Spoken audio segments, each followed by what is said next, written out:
ஒரே கண்ணெல்லாம் அப்படியே வீங்கி போய் கண்ணிலேருந்து ஒரே தண்ணி தார தாரையா கொட்டிக்கிட்டே இருக்கு. என்னன்னு பார்த்தா எதிர்க்க மறைந்த முதலமைச்சர், மறைந்த தலைவர் திரு எம்ஜிஆர் அவருடைய படம் அங்க ஓடிட்டு இருக்கு. அதை பார்த்து கண்ணீர் விட்டு அழுகிறார். இந்நேரம் எம்ஜிஆர் உயிரோடு இருந்தா எப்படி எழுதிருப்பாரு, நீங்க அதை மட்டும் யோசிச்சு பாருங்க. அதிமுகவோட நிலைமையை பார்த்து, திரு எடப்பாடி பழனிசாமியோட நிலைமையை பார்த்து எம்ஜிஆர் கீழே உருண்டு உருண்டு எழுதிருப்பாரு, என் கட்சியை எப்படி ஆக்கிட்டீங்களாடா அப்படின்னு. சோசியல் மீடியால, யூடியூப்ல பார்த்திருப்பீங்க, தொலைக்காட்சி செய்திகளில் பார்த்திருப்பீங்க. 2 நாட்களுக்கு முன்பு எதிர்கட்சி தலைவர் திரு எடப்பாடி பழனிசாமி அவர்கள் தியேட்டர்ல போய் படம் பார்த்துட்டு இருக்கிறாரு.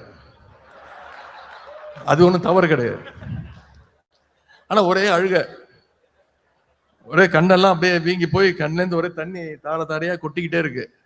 என்னன்னு பார்த்தா எதிர்க்க மறைந்த முதலமைச்சர், மறைந்த தலைவர் திரு எம்ஜிஆர் அவருடைய படம் அங்க ஓடிட்டு இருக்கு.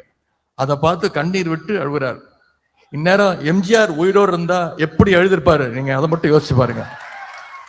அதிமுகவோட நிலைமையை பார்த்து, திரு எடப்பாடி பழனிசாமியோட நிலைமையை பார்த்து எம்ஜிஆர் கீழே உருண்டு உருண்டு எழுதிருப்பாரு, என் கட்சியை எப்படி ஆக்கிட்டீங்களாடா அப்படின்னு.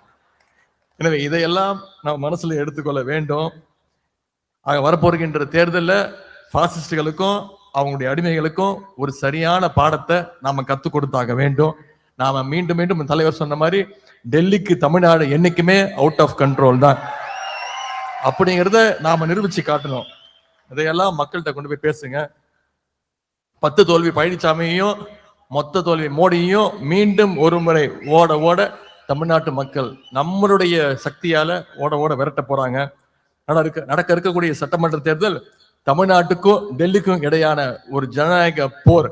வெல்வது தமிழ்நாடா இல்ல டெல்லியான்னு நாம பார்த்துருவோம்.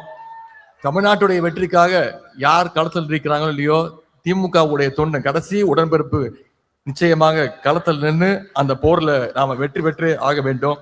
தலைவர் நமக்கு டார்கெட் கொடுத்திருக்கிறாங்க, வெல்வோம் 200 படைப்போம் வரலாறுன்னு. நிச்சயம் நான் சொல்றேன், தொடர்ந்து பல்வேறு பகுதி மக்களை சந்திச்சுட்டு வரேன். ஆனால் இப்ப இருக்கக்கூடிய மக்களுடைய வரவேற்பு, அதுவும் நம்முடைய திட்டங்கள் போய் ரீச் ஆக இருக்க அந்த தலைவருடைய திட்டங்கள் ஒவ்வொன்றும் மக்கள்கிட்ட கொண்டு போய் ஒவ்வொரு வீட்லயும் நிச்சயம் ஒரு பயனாளியாவது ஒரு திட்டத்திலேயாவது பயன்பட்டு இருக்கிறாங்க.